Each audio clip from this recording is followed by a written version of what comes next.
আমার নাম অপূর্ব। আমি একজন ছাত্রী। আমার প্রশ্ন হলো, মুসলমানরা প্রার্থনা করেন দৈনিক 5 বার এবং অজুও করেন সকলে 5 বার। অসংখ্য মানুষ সারা বিশ্বে অজু করেন পানি দিয়ে। বিশ্বজুড়ে যেহেতু পানির সমস্যা, আমার মনে হয় মুসলমানগণ প্রচুর পানি অপচয় করেন এভাবে। আচ্ছা, নামাজের আগে অজু করা কেন জরুরি? বোন একটা সুন্দর প্রশ্ন করেছেন যে মুসলমান নামাজ পড়ে 5 ওয়াক্ত এবং প্রত্যেক নামাজের আগে অজু করে। যখন অজু করে পানি দিয়ে করে এবং গোটা বিশ্বে পানির সংকট, তো যখন আমরা 5 বার 5 ওয়াক্ত অজু করি এতে অনেক পানি অপচয় হয়, নষ্ট হয়।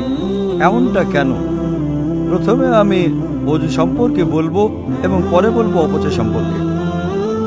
আল্লাহ সুবহানাহু ওয়া তাআলার হুকুম সূরা মাইদা সূরা নম্বর 5 আয়াত নম্বর 6 যে তুমি নামাজ পড়ার আগে অ্যাবলিউশন করো, অজু করো এবং তুমি মুখ ধোও, হাত ধোও কোনি পর্যন্ত, মাথা মাসা করো এবং তোমার পা ধুয়ে নাও।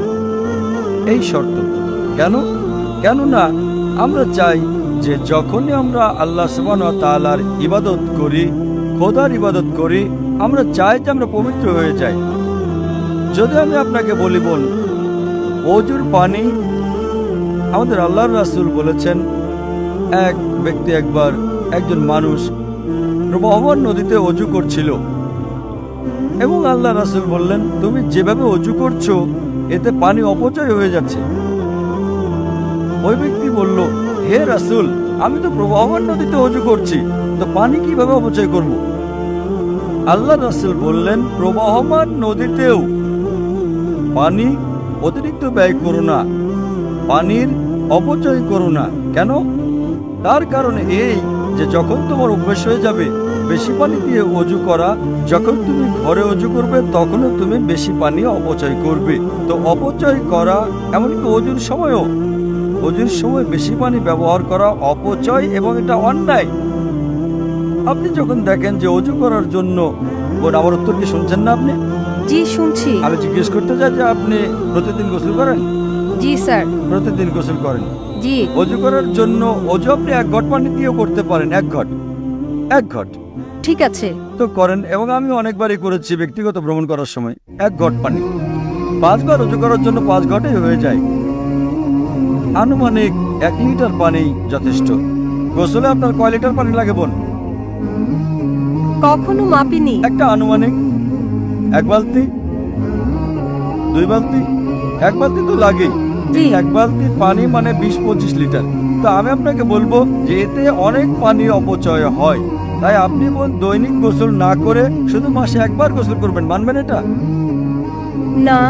আপনি বলবেন, ভাই এই যে পানি প্রায় মানুষ 3 বালতি ব্যবহার করে, 4 বালতি ব্যবহার করে, ভাই আমাকে পরিষ্কার পরিচ্ছন্ন থাকতে হবে এবং আমি প্রতিদিন গোসল করতে চাই। আমিও আলহামদুলিল্লাহ প্রতিদিন গোসল করি, কখনো 2 বারও করি।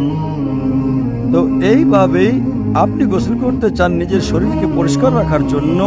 আমরা যখন আল্লাহ সুবহানাহু ওয়া তাআলার সামনে ইবাদত করি তো গুরুত্বপূর্ণ শরীরের যে অংশ সেগুলো আমরা পরিষ্কার করি, যাতে আমরা আমাদের প্রতিপালকের সামনে, আমরা আমাদের ঈশ্বর খোদা আল্লাহর সামনে যখন উপস্থিত হই আমরা চাই যে পরিষ্কার থাকি। আপনি যেমন প্রতিদিন পরিষ্কার থাকতে চান, তেমনি ভাবে আমরা মুসলিমরাও নামাজ পড়ার আগে আমরা চাই যে পবিত্র হয়ে উপস্থিত হই। তার সাথে আমরা গোসলও করি।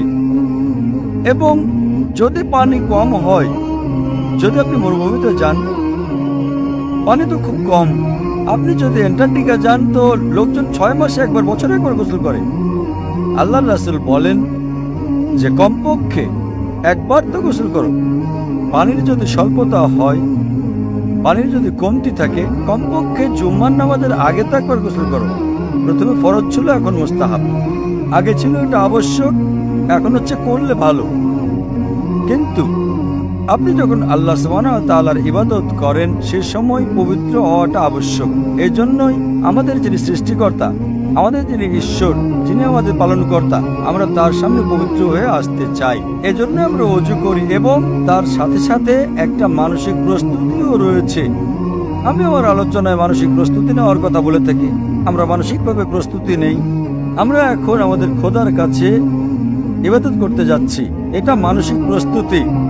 যখন অজু করি এটা মানসিক প্রস্তুতি, আর এজন্যই অজু ফরজ। কিন্তু আল্লাহর রাসূল আমাদের অনেক নিয়ম দেখিয়েছেন। ধরে নিলাম আপনি এমন জায়গায় আছেন যেখানে পানি পাওয়া যায় না, তো আল্লাহর রাসূলের হাদিস যে সেখানে পানি পাওয়া না গেলে তায়াম্মুম করতে পারো তুমি। অর্থাৎ তায়াম্মুম মানে যেখানে পানি নেই তুমি শুধু তোমার হাতকে মাটিতে স্পর্শ করো এবং তার দ্বারা তুমি তোমার হাত এবং মুখের উপর মসা করতে পারো, তোমার ওযু হয়ে যাবে। তার মানে তুমি মানসিকভাবে তৈরি। পানি নেই, পানি মিলছে না, তার সত্ত্বেও আপনি ইবাদত করতে পারেন, আপনি তায়াম্মুম করবেন। কিন্তু যেখানে পানি আছে সেখানে তায়াম্মুম করা হারাম। যদি আপনি পানি পেয়ে যান তো তায়াম্মুম নিজের হাত জমিন লাগিয়ে কিংবা কোনো বালুর উপর লাগিয়ে ওযু করা হারাম। তো এটা আমরা জানতে পাই কোরআনে এবং হাদিসে। আমাদের ধর্ম একটা উন্নততর ধর্ম, মাশাআল্লাহ একটা পাক পবিত্র ধর্ম, এবং একই সময় আমরা আমাদের ঈশ্বর, আমাদের খোদা, আমাদের আল্লাহ সুবহানাহু ওয়া তাআলার ইবাদত করি এবং তার শুকর আদায় করি কমপক্ষে 5 বার। আপনি বলেছেন 5 বার নামাজ পড়ার দরকারটা কেন? কেননা ডাক্তারকে জিজ্ঞেস করে জানতে পারবেন যে ভালো স্বাস্থ্যের জন্য কমপক্ষে 3 বার খাবার খেতে হয়। সেইভাবেই আমাদের ভালো আত্মার জন্য, সুস্থ আত্মার জন্য, ফুড ফর সোল, ভালো ঈমানের জন্য আমাদের কমপক্ষে 5 বার নামাজ পড়তে হয়, যাতে আমাদের আল্লাহ সুবহানাহু ওয়া তাআলার যে আদেশ আমাদেরকে দেওয়া হয়েছে, যা কোরআন মাজিদে দিয়েছেন আল্লাহ, তা স্মরণ করা হয়।